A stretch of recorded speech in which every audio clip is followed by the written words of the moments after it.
Endi Allohdan ham uyalmayapsanmi? Bandasidan ham uyalmayapsanmi? Xohlaganingni qil.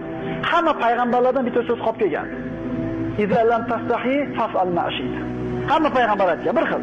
Agar uyalmayapsanmi, na Allohdan na bandasidan xohlaganingni qil. Senga endi bo'laveradi degan. Demak, mana shu qilingan bir odam deylik, mana ko'pchiligimiz ehtimol ba'zilarimiz oramizda namozni bir kechroq boshlagandirmiz, yoshimiz katta bo'lganda yoki biz ba'zi bir gunohlarni keyinroq tashlagandirmiz. Esimizdan chiqmasin.